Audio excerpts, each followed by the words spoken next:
Novas sanções serão aplicadas contra o Brasil. Sim, essa semana teremos o julgamento do Bolsonaro e, muito possivelmente com a sua condenação, fontes do governo americano indicam que maiores sanções serão aplicadas contra o Brasil, que já acionou o dispositivo da reciprocidade. As relações Brasil-Estados Unidos devem piorar bastante. Enquanto isso, responderei para vocês uma pergunta que muita gente vem colocando aqui nos comentários: se de fato o Nicolás Maduro ele é o chefe do cartel Los Soles e se a ação contra a Venezuela é justificada ou não. Vamos entender exatamente, né, o contexto ali da criação desse cartel e do Nicolás Maduro como um articulador do narcotráfico na América Latina. Falar um pouquinho também, galera, sobre o ataque importante que Israel fez contra o Iêmen, eliminando não só o primeiro-ministro dos Houthis, mas uma série de outras lideranças, enquanto os Estados Unidos proíbem que agentes da ANP, inclusive o próprio Mahmoud Abbas, participem da próxima Assembleia Geral da ONU, que muito possivelmente vários países reconhecerão o Estado da Palestina.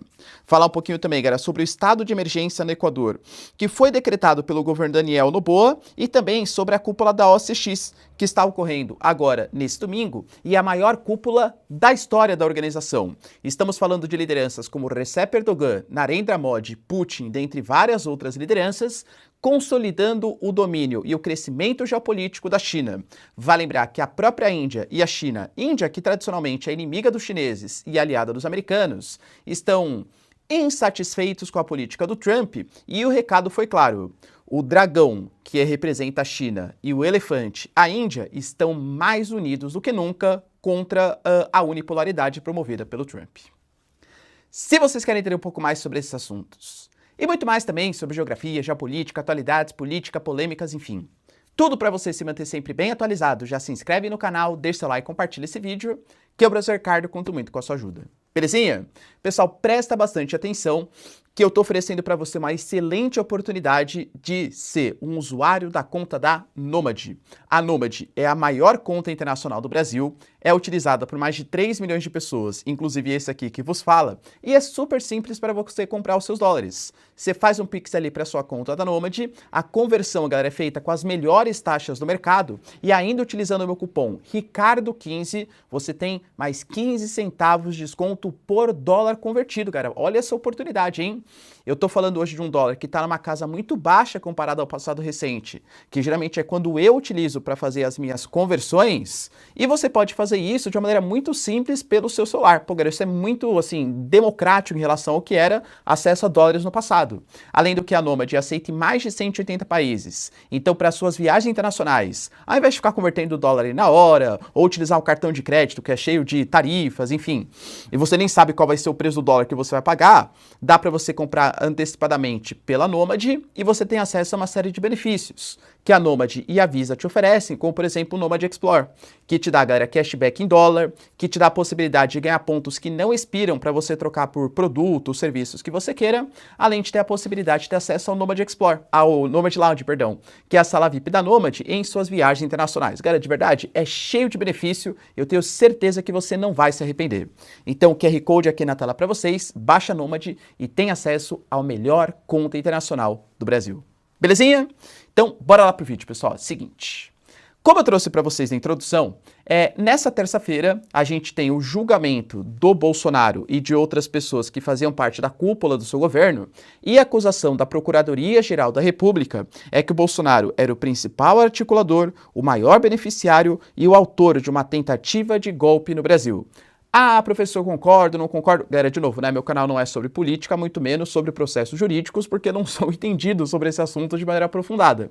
Recomendo que vocês pesquisem, enfim, tirem as suas próprias conclusões, analisando outras fontes. Estou analisando a questão geopolítica aqui. Fato é, galera, que o governo Trump não aceita isso. O Trump já falou, por exemplo, que ele sabe que é uma caça às bruxas, que o Bolsonaro ele está sendo perseguido porque ele amou demais o povo brasileiro. Palavras do governo Trump, tá?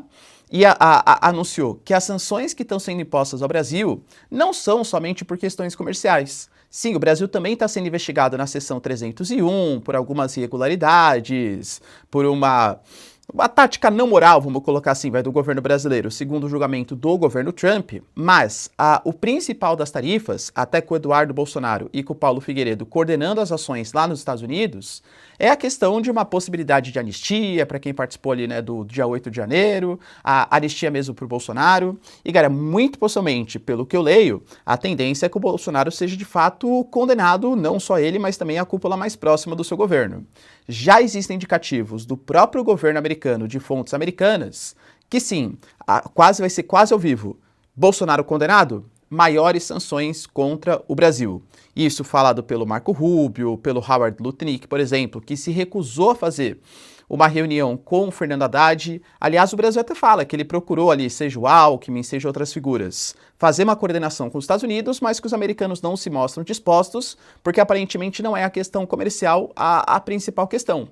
Até porque já trouxe para vocês que o Brasil, em relação aos outros países, coloca tarifas externas de cerca de 12%. Em relação aos Estados Unidos, está na casa de 2,7%. Ou seja, a gente não cobra tarifas tão altas e o Brasil tem um histórico déficit comercial com os americanos. A gente mais perde do que ganha dinheiro nas transações econômicas. A gente exporta cerca de 40 bilhões, mas a gente também importa pouco mais desses 40 bilhões de dólares. Ou seja, a questão política possivelmente é a questão central. Não acho que seja somente com o Bolsonaro, mas acho que é muito mais uma figura de uma direita que poderia vencer as próximas eleições, enfim, né? Para tentar afastar o Brasil desse eixo dos BRICS, que a gente vai ver aqui, inclusive na cúpula da OCX, que está se fortalecendo cada vez mais. Ou seja, novas sanções são esperadas contra o Brasil para essa semana. E claro, tendo isso em vista, o Brasil já acionou nessa semana a própria lei de reciprocidade. A gente viu o Ministério das Relações Exteriores, né, lá para a Câmara do Comércio, para saber a viabilidade dessas ações. E claro que os trâmites eles são um pouco demorados, mas muito possivelmente a autorização por parte do governo brasileiro vai sair no final de 2025 ou começo de 2026. Ou seja, muito possivelmente o Brasil, a alegação do Brasil, tá? É que essa reciprocidade ela vai ser feita para pressionar o governo americano a negociar com o governo brasileiro, ou, se eles continuarem não querendo negociar, a saída vai ser aplicar as sanções mesmo. Claro que as sanções não serão sanções de sobretaxas, trouxe para vocês que se a gente sobretaxar produto dos Estados Unidos, na prática, como vários deles, a gente não produz no nosso mercado interno, a única consequência é que a gente vai ter que continuar comprando, só que comprando mais caro, ou seja, malefício para a gente por conta do aumento da inflação, redução do poder de compra e tal. Então, muito possivelmente vai se basear na quebra de patentes, patentes em relação a medicamentos, a outros produtos, por exemplo, e também muito possivelmente questões políticas, talvez convocação de embaixadores, exclusão de algum tipo de reunião, não participação de conferências que sejam sediadas pelos Estados Unidos, mas é fato que o Brasil deve adotar uma política de reciprocidade e já falou da diversificação de mercados e a busca por novos parceiros comerciais. Ou seja, essa semana que entra deve ser uma semana bem movimentada para a política brasileira e para a geopolítica com a relação entre Brasil e Estados Unidos. Além disso, cara, a gente sabe que está programado, o próprio Trump colocou uma frase bem enigmática ali, né, no seu Truth Social, colocando assim: logo o mundo vai entender, nada impedirá o que está por vir, muito possivelmente se referindo a uma possível ação dos Estados Unidos na Venezuela. E aí vários de vocês me perguntaram: professor, mas eu estou na dúvida, o Maduro realmente ele coordena o cartel Los Soles, ele realmente é um líder do narcotráfico, só uma justificativa dos Estados Unidos? Lembrando que uma coisa não anula a outra, né? Por exemplo, quando eu falo para vocês que a América Latina talvez não veja com bons olhos uma intervenção dos Estados Unidos na América Latina, sabia, o professor ele é aliado do Maduro, ele gosta da ditadura. Galera, quem é velho de guerra aqui do canal sabe, hein? Critico veementemente a política do Maduro. A desculpa para Maria Corina Machado não participar do processo eleitoral, depois a Corina Iores, as eleições que não tiveram vistorias internacionais, políticas autoritárias do Nicolás Maduro, ele é de fato um ditador. Isso não quer dizer que você tenha que defender uma interferência dos Estados Unidos da América Latina. São coisas diferentes, né? Mas, enfim, para quem consegue entender um pouco mais essa coordenação, né, que a geopolítica não é preto e branco, tem vários tons de cinza no meio do caminho, será que o Nicolás Maduro, de fato, ele é a liderança desse cartel Los Soles? É uma justificativa que combina, né, que é fidedigna aí à realidade por parte dos Estados Unidos? Para responder para vocês, eu peguei, pessoal, o Insight Crime, né, que é um organismo dos Estados Unidos, que inclusive faz pesquisas aprofundadas sobre a atuação dos cartéis na América Latina. Geralmente são eles que se pronunciam no Washington Post, New York Times, nas principais mídias dos Estados Unidos. Ou seja, não é um organismo latino-americano, contrário ao imperialismo dos Estados Unidos. É um organismo que tende a ser um pouco mais fidedigno aí à realidade. Eles garantem que o Nicolás Maduro não é exatamente o líder do cartel, mas ele é um cara totalmente conivente com a presença dele. Como assim, né, professor? O cartel Los Soles, por que chama cartel Los Soles? É uma referência aos sóis, que na verdade são as insígnias militares usadas pelos generais venezuelanos da Venezuela, claro. Esse cartel, ele começou há um bom tempo, inclusive antes do Hugo Chávez, estima-se que mais ou menos no início da década de 90, com a presença de burocratas, políticos e principalmente militares, coordenando as ações e colaborando para o tráfico de drogas na América Latina, tá? Quando que esse cartel ele vai se fortalecer bastante? Principalmente no governo Hugo Chávez.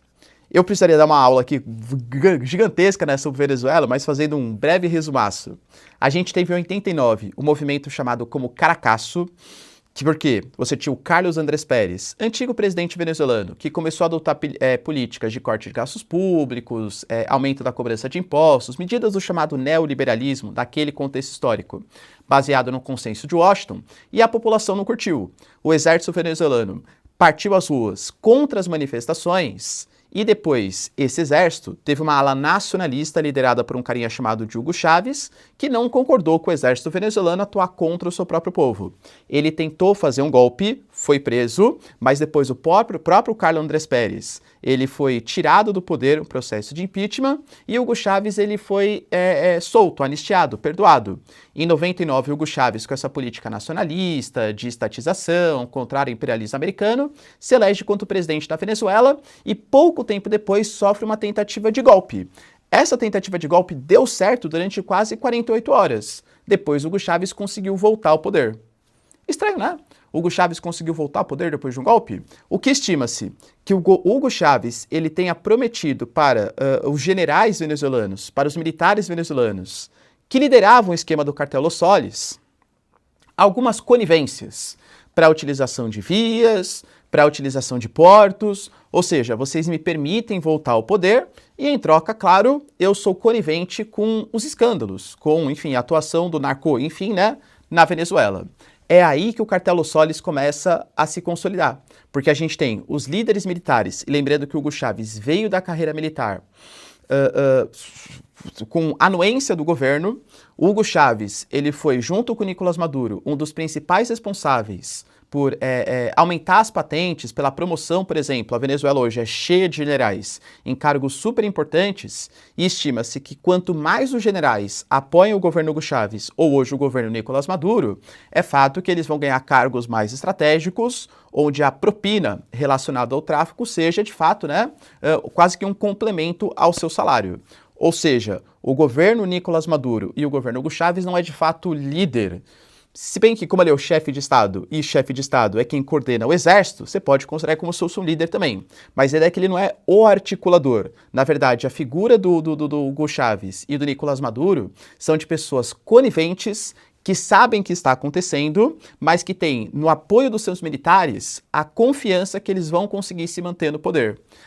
A gente sabe também, galera, que a Venezuela é acusada, e o Hugo Chávez também, né? O Nicolás Maduro também, claro, de ser conivente com a atuação das Farc, as Forças Armadas Revolucionárias Colombianas, que fizeram um acordo com o governo colombiano, e isso enfraqueceu um pouco ali na Colômbia, e grande parte disso deslocou também para a Venezuela e para outros países, como por exemplo o próprio Equador.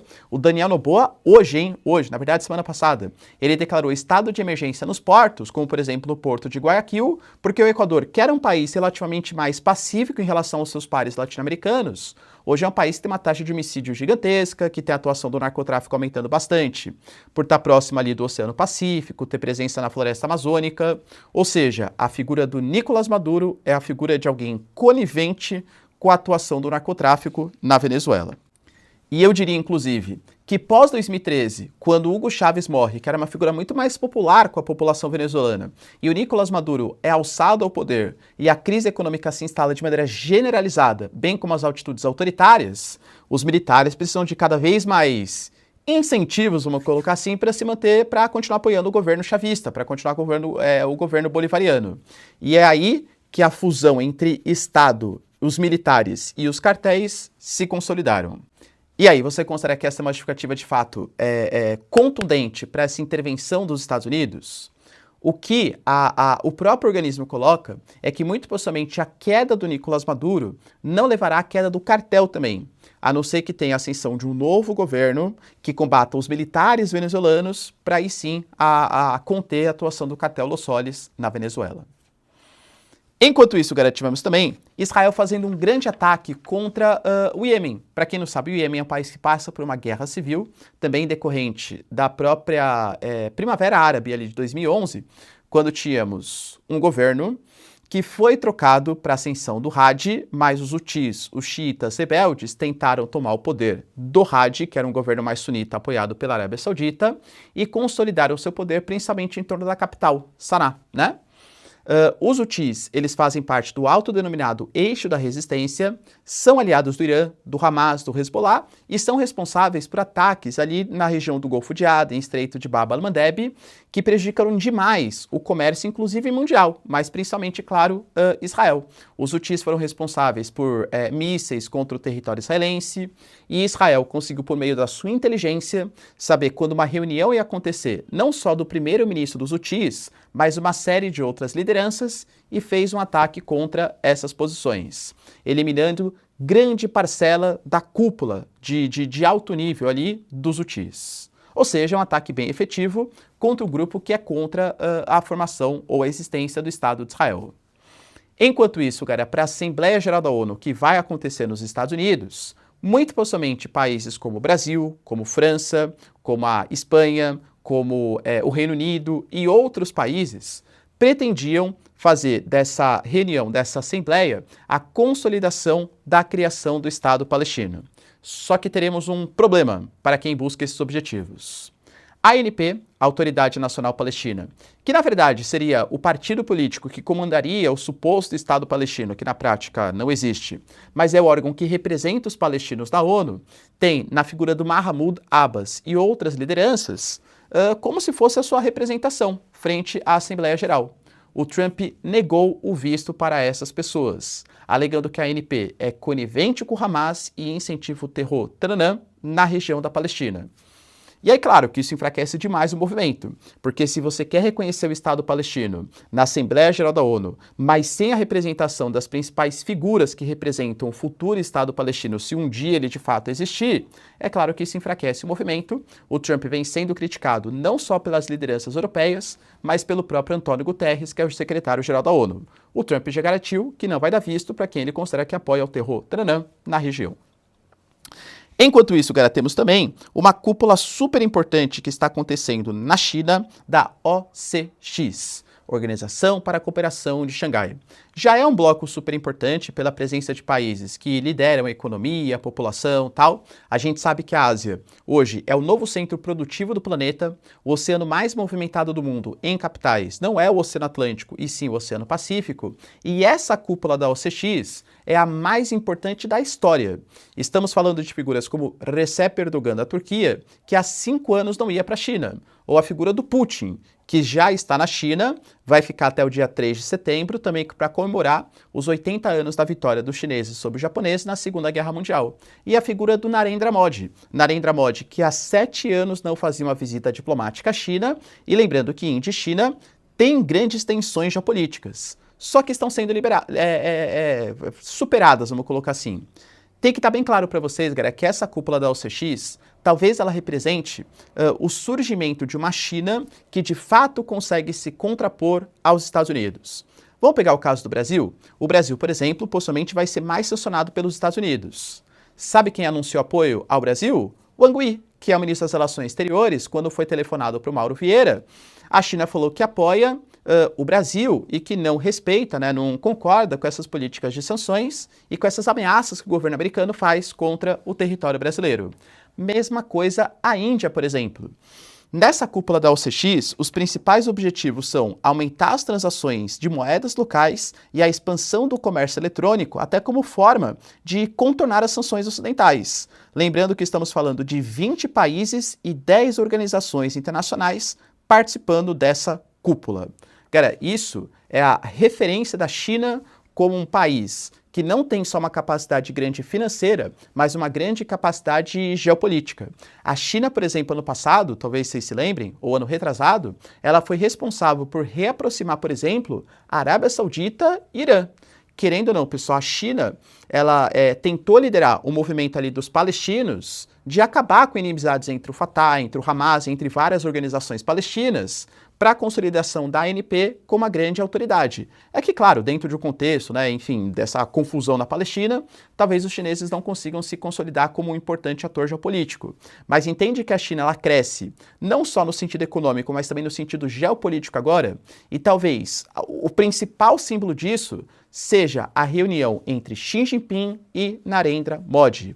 Lembrando que o Narendra Modi está muito chateado com os Estados Unidos, porque a Índia sofreu sob taxa de 50% mais multas, porque a Índia não quis deixar de proteger o seu setor agrícola, o Trump reclamou disso, e porque a Índia continua comprando petróleo dos russos. Tanto que, por exemplo, o Putin, o Trump, aliás, ele quer sem falar, né? Ah, eu sou o cara que vai ganhar o Nobel da Paz, sei lá, e o Paquistão, aparentemente, concorda com essa premissa. Lembrando que esse ano tivemos tensões muito grandes entre Paquistão e Índia, também pela questão da Caxemira. O Narendra Modi falou que isso é ridículo e que os Estados Unidos não têm nenhum tipo de interlocução ou algum tipo de responsabilidade por essa pacificação na região da Caxemira. Então, o que a gente vê é uma figura do Narendra Modi que está se afastando do Trump, se afastando dos Estados Unidos e se alinhando com os chineses. E a Índia, cuidado, hein, pessoal, não é qualquer país. Estamos falando da maior população do planeta, de um PIB, de um crescimento econômico que supera o ritmo de crescimento de Alemanha, de Japão, de Estados Unidos e China. E se continuar nesse ritmo, deve ser a principal economia do planeta, claro, em um futuro bem distante. Mas a Índia investe muito em tecnologia, é um país de contrastes ainda de fato. Você tem quase metade da população na área rural, questões ali ligadas a conflitos étnicos, conflitos religiosos, mas a Índia é um país que apresenta um grande crescimento econômico. E aparentemente Índia e China estão dispostos a aumentar suas convergências, apesar das disputas geopolíticas. A gente teve, por exemplo, palavras que foram ditas pelos próprios líderes chineses, por exemplo, Xi Jinping falou que somos os países mais populosos do mundo. É essencial que o dragão e o elefante, ou seja, que China e Índia, se unifiquem. A própria China falou que está comprometida em reduzir o déficit que tem, aliás, o que a Índia tem em relação aos chineses, já que é um déficit próximo de 100 bilhões de dólares por ano. O Narendra Modi, que é o primeiro-ministro, ele falou que depois de muito tempo, uma atmosfera de paz e estabilidade na fronteira se estabeleceu, porque chegamos a um acordo, sem explicitar exatamente qual que é o acordo, que vai tramitar naquela área de fronteira que é de quase 3.800 quilômetros e que existem grandes disputas na região do Tibete ou na região ali mais próxima, né, do norte do território indiano. Não sei qual foi esse acordo que chegou, até porque existem alguns problemas que a gente vai discutir aqui no vídeo. Mas as palavras do Xi Jinping, elas foram bem promissoras. O Xi Jinping, por exemplo, anunciou que suspendeu as sanções em relação às terras raras, aos fertilizantes e às máquinas de perfuração de túneis que tinha contra os indianos. O Xi Jinping anunciou que se opõe completamente às sanções de Washington e que vai sempre defender a Índia na questão comercial, alegando que os Estados Unidos estão tentando promover um unilateralismo.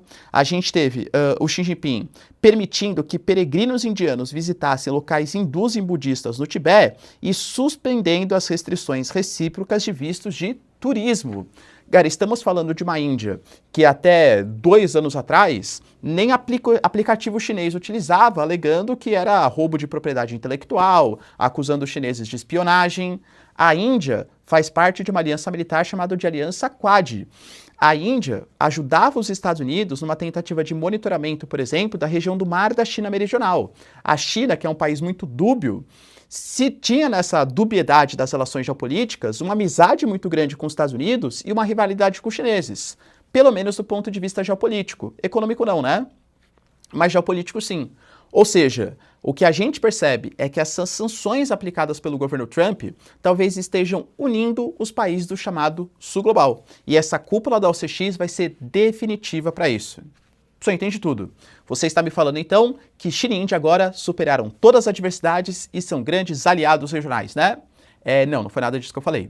Existem grandes problemas. Como eu falei, se a China quer superar um déficit comercial, é porque o déficit comercial existe, né? Os indianos, eles perdem cerca de 100 bilhões de dólares por ano, e é claro que o Narendra Modi não gosta nada dessa questão. Outro ponto, o Dalai Lama, que supostamente é o líder do Tibete, segundo a visão da Índia e do Ocidente, é protegido pelos indianos. A Índia também vai continuar? O Tibete é uma região separatista. O Dalai Lama, por exemplo, que é protegido pelos indianos, alega que é uma região que deve ser autônoma, ao contrário dos chineses, claro, que querem defender que o Tibete seja território chinês. A Índia vai continuar passando pano, entre aspas, para a liderança do Tibete, segundo os indianos e segundo os tibetanos? A gente tem, por exemplo, um caso da China, que está construindo uma barragem gigantesca que pode reduzir quase em 85% a água que vai em direção ao rio Brahmaputra e toda aquela bacia hidrográfica. Lembrando que a água é uma coisa estratégica para a produção de energia, para a irrigação de uma sociedade que é bastante agrícola e a agricultura consome muita água, né, de fato. Superar essas diversidades? Claro que não. Mas percebam que Narendra Modi e Xi Jinping, nas falas deles, fala assim, a gente perdeu muito tempo, está na hora do dragão e do elefante voltarem a se unir. Preocupações para o governo Trump, hein, galera? Se vocês curtiram o vídeo então, pessoal, já deixa o like, se inscreve no canal. Tamo junto, beijos, abraços e tchau, tchau.